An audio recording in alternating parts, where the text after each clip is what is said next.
వెన్నెల రాత్రి వర్ణిస్తున్నాడు శ్రీశ్రీ 1931-32 ఆ ప్రాంతంలో.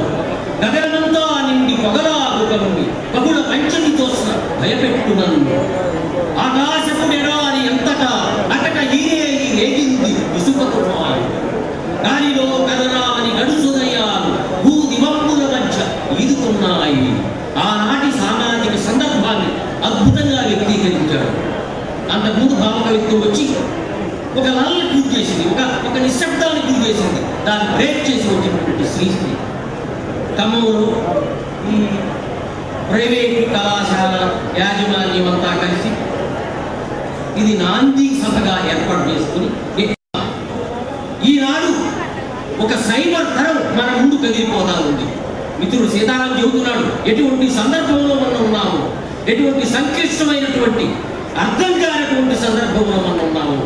మానవ సంబంధాలు విచ్ఛిన్నమైనటువంటి సందర్భంలో, కుటుంబంలో ఐక్యత లేనటువంటి సందర్భంలో, కొడుకులు తండ్రులకు అర్థం కాక, తండ్రులు కొడుకులు అర్థం కాక ఉన్నటువంటి సందర్భంలో ఉన్నాం. టీచర్స్ కి అధ్యాపకులు అర్థం కావట్లేదు, అధ్యాపకులకు విద్యార్థులు అర్థం కావట్లేదు. ఒక కొత్త తరం ఉంది మాధవ్, నా ముందు ఇది ఛాలెంజ్. ఈ కొత్త తరానికి ఆ పాత భావజాలమా, అది పాత భావజాలం కాదు. దాన్ని చెప్పారు, ఆకాశపు దారులంత హడావుడిగా వెళ్ళపోయే జగన్నాథ రథచక్రాలు భూమార్గం పట్టిస్తాను, భూకంపం పుట్టిస్తానని శ్రీశ్రీ చెప్పాడు. మనకు అందకుండా ఎక్కడెక్కడో ఉన్నటువంటి వస్తువుని, భాషని మన దగ్గర తీసుకొచ్చాడు. ఎక్కడో కాకినాడలో సభ జరుగుతుంటే పోతే పోనీ పోనీ, చుతులు సతులు వస్తే రాని, కష్టాలు నష్టాలు అని శ్రీశ్రీ చదువుతుంటే మీపోటి విద్యార్థులు కాయలు వేసి ఓహో ఇది కవిత్వం అయితే నేను చెబుతానన్నాడంట. శ్రీశ్రీ వేశాడంట, అది నాకే రావాలన్నాడంట. కవిత్వం రాయటం ఒక్కళ్ళకే గుత్తాధిపత్యమై, ఒక వర్గానికే గుత్తాధిపత్యమైన సందర్భం. శ్రీశ్రీ కవిత్వం ఎవరైనా రాయొచ్చు, నిరక్షరాస్యులు కూడా కవిత్వం చెప్పచ్చు. ధనము లేని తనము దావాలము తన్ను జరుచు దాబువాని జరుచు, ధనము లేని తనము తలపనే తనము. 16వ శతాబ్దంలో 17వ శతాబ్దంలో వేమన అన్నాడు. ఒక అనిశ్చితంగా ఒక తెలుగువాడితనం, ఒక పోరాటి తరం మనకి వారసత్వంగా సంక్రమించింది. నిజాం వ్యతిరేక పోరాట, సాయుధ పోరాటం నుంచి ఇప్పుడు దాకా జరుగుతున్నటువంటి భూ పోరాటాలు కావచ్చు, సాంస్కృతిక రాజకీయ పోరాటాలు కావచ్చు, ఈ నాలుగు వారసత్వంగా వచ్చింది. ఆ నాలుగులో పుట్టినటువంటి విద్యార్థులు ఇప్పటి తరం విద్యార్థులకి శ్రీశ్రీని పరిచయం చేయాల్సినటువంటి అగత్యం ఉందా? శ్రీశ్రీ ఎవరు? బాలగంగాధర తిలక్ ఎవరంటే స్వాతంత్ర సమరంలో పోరాడిన వీరుడు అని చెబుతున్నారు తప్ప బాలగంగాధర తిలక్ ఒక అద్భుతమైన కవి, అమృతులు కురిసి రాసిన కవి అని చెప్పలేదు అంటారు. శ్రీశ్రీ పద్యానికి అర్థం చెప్పడానికి అధ్యాపకులు చాటం లేదు. అటువంటి సందర్భంలో ఇది ఒక నాందివాచకంగా ఈ సభ ప్రారంభమవుతుంది. అంటే ఇది సింబాలిక్ గా మొదలవుతుంది ఈ సభ.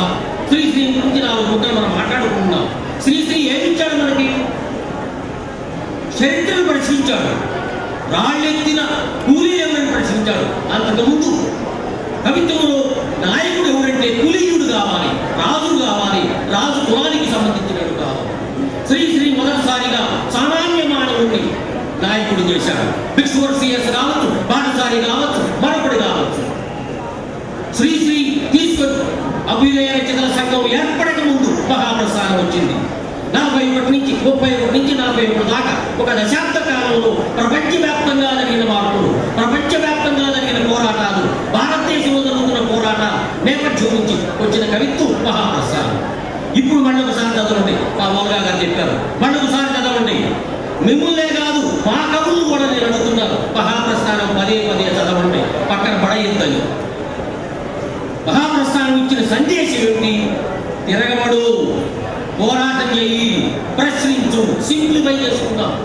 శ్రీశ్రీ ఇచ్చిన వారసత్వం ఏమిటి? శ్రీశ్రీగా వారసత్వం ఎక్కడి నుంచి వచ్చింది? అనేక తరాల నుంచి వచ్చింది ఆ వారసత్వం. తెలంగాణ పోరాట నేపథ్యం నుంచి వచ్చింది ఆ వారసత్వం. ఆ వారసత్వానికి మనకు అందించాడు శ్రీశ్రీ. 2-3 తరాలు నిజమే. శ్రీశ్రీ మహాప్రస్థానం చదువుకొని కమ్యూనిజంలోకి వచ్చిన వాళ్ళు ఉన్నారు, అండర్ గ్రౌండ్ లైఫ్కి వెళ్ళిన వాళ్ళు ఉన్నారు, తుపాయి పట్టుకున్న వాళ్ళు ఉన్నారు. ఇదిగో ఈ తరంలో ఉన్నారా? ఈ తరంలో ఎవరైనా సిద్ధమవుతున్నారా? ఈ తరంలో త్యాగానికి సిద్ధమైన ఉంటారా? నేను ఈ మాట్లాడినంత మాత్రాన మీరు చదువును వదిలేసి అడవులకు పంపని కాదే కాదు. చదువుతో పాటు నువ్వు సైంటిస్టు కావాలన్నా, గొప్పవాడి కావాలన్నా ముందు నువ్వు కమ్యూనిస్టు కావాలన్నాడు శ్రీశ్రీ. ఎప్పుడో చెప్పాడు మరో ప్రస్థానంలో, నువ్వు సైంటిస్టు కావాలన్నా, మరొకటి కావాలన్నా ముందు నువ్వు కమ్యూనిస్టు కావాలన్నాడు. ఖమ్మం అంటే నాకు ఎందుకు ప్రేమ అంటే ఇది కమ్యూనిజానికి పుట్టిల్లు లాంటిది, కోట పెట్టని కోటవాడ లాంటిది. నిజానికి నా పరిణామంలో ఖమ్మం చాలా చారిత్రకమైన పాత్ర పోషించింది. ఇప్పుడు చాలా ప్రముఖులైనటువంటి నాయకులు ఉన్నారు లెఫ్ట్ పాలిటిక్స్ లో, వాళ్ళంతా ఇక్కడి నుంచి వచ్చినాడే, ఈ గవర్నమెంట్ కాలేజీలో చదువుకుని వచ్చినాడే, ఈ జూనియర్ కాలేజీలో చదువుకుని వచ్చినాడే. మీలో ఎవరైనా ఉండారా, ఉంటున్నారా, రాబోతున్నారా అని ప్రశ్నిస్తున్నా. ఎందుకు కాకూడదు? నాకు ఆశ ఉంది, నేను ఆప్టిమిస్ట్ని. ఏమో ఒక 40-20 మంది పిల్లలు పోగు చేశారు. వీళ్ళంతా మీ ముందు మాట్లాడమన్నారు శ్రీశ్రీ గురించి. మాట్లాడితే ఇన్ని వేల మందిలో 10 మంది మారరా, 10 మంది ఆలోచించరా, 10 మంది సమాజం పట్ల దృష్టి పెట్టరా, 10 మంది తన కుటుంబం ఒక కుటుంబం ఉంది పక్కనే, ఇంకొక ఊరు ఉంది పక్కనే, ఆ ఊరు పక్కన ఇంకొక ఊరు ఉంది, ఆ జిల్లా పక్కన ఇంకొక జిల్లా ఉంది, ఈ దేశం పక్కన ఇంకొక దేశం ఉంది. ఇట్లా క్రమక్రమంగా విస్తరించుకుంటూ ఆలోచించే శక్తి వీళ్ళలో 10 మంది కన్నా ఉండదా? ఉంటుందని నేను అనుకుంటున్నాను. భవిష్యత్తుపై ఆశ యువతరం మీదే ఉంటుంది. శ్రీశ్రీ ఇచ్చినటువంటి సందేశం ఏంటంటే, ప్రశ్న లేకపోతే పురోగతి లేదు, వైవిధ్యాల మధ్య ఘర్షణే పురోగతి నాంది అని చెప్పుకుంటూ వచ్చారు. శ్రీశ్రీ 1931 నుంచి 41 దాకా మహాప్రస్థానం రాస్తే అక్కడి నుంచి మొదలై చనిపోయిన దాకా కర్క సృష్టి, గుండాలు గండ్రాళ్ళు విసిరే రాజ్యంలో క్షేమం ఐపాధ్యం అన్నందుకు అద్భుతంగా చెప్పుకుంటూ వచ్చాడు. తర్వాత మరో ప్రస్థానానికి వచ్చాడు. మరో ప్రస్థానానికి ఒక విప్లవ మార్గాన్ని నిర్దేశించాడు. లాభం లేదు, ఇందాక పాట పాడారు, స్వాతంత్రం వచ్చునని చంకలు కొట్టుకుంటే లాభం లేదన్నాడు. మరి ఏం చేయాలంటే మరో స్వాతంత్ర పోరాటానికి సిద్ధం కావాలన్నాడు.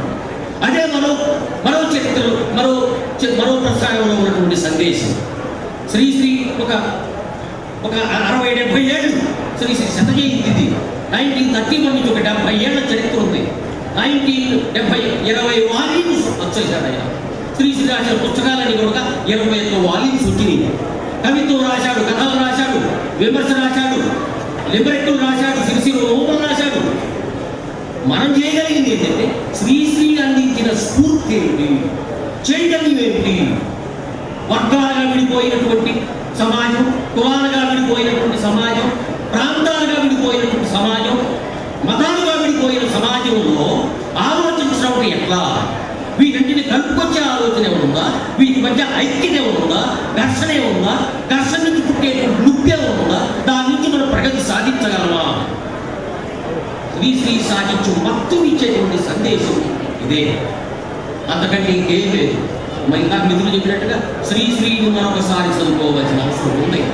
1930లో ఎంత అద్భుతంగా ఆధునికంగా పలికాడాయన. గగనమంతా నిండి పొగలాగు కమ్మి బహుళ పంచమి దోస్తున భయపెట్టున్నాను. ఒక వెన్నెల రాత్రి వర్ణిస్తున్నాడు శ్రీశ్రీ 1932-33 ఆ ప్రాంతంలో. గగనమంతా నిండి పొగలాగు కమ్మి బహుళ పంచమి దోస్తున భయపెట్టున్నాను. ఆకాశపు ఎడారి ఎంతటా అటక ఏగింది ఇసుక తుఫాను. గాలిలో కదరాని గడుసుదయాలు భూదివంపుల మధ్య ఈదుతున్నాయి. ఆనాటి సామాజిక సందర్భాన్ని అద్భుతంగా వ్యక్తీకరించాడు. అంతకుముందు భావకవిత్వం వచ్చి ఒక లల్ని గురి చేసింది, ఒక నిశ్శబ్దాన్ని గురి చేసింది, దాన్ని బ్రేక్ చేసి వచ్చినటువంటి శ్రీశ్రీ. ఖమ్మంలో ఈ ప్రైవేటు కళాశాల యాజమాన్యం అంతా కలిసి ఇది నాంది సభగా ఏర్పాటు చేసుకుని ఇక్కడి నుంచి మరి 4 నెలలు జరుగుతారా, 6 నెలలు జరుగుతారా, సంవత్సరం జరుగుతారా, ముందు జరగబోయే కార్యక్రమాలు ఏ రూపంలో ఉంటాయి? ఇది ఒక మ్యాస్ గ్యాదరింగ్. ఇక్కడ లోతులకి వెళ్ళి మాట్లాడటానికి ఆస్కారం లేదు.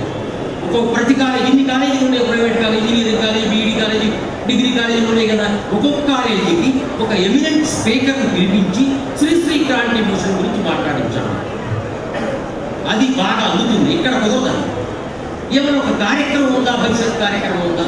ఈ 3-4 నెలలు శ్రీశ్రీ విగ్రహం వేసిన దాకా మీరు నిర్ణయించుకున్నది కార్యక్రమం ఉందా? ఆ కార్యక్రమంలో భాగంగా మీకు ఒక మాట చెప్తా. నేను తిరుపతిలో 2 మిత్రులు ఉన్నారు, సాటం నాగరాజు, పురుషోత్తమని.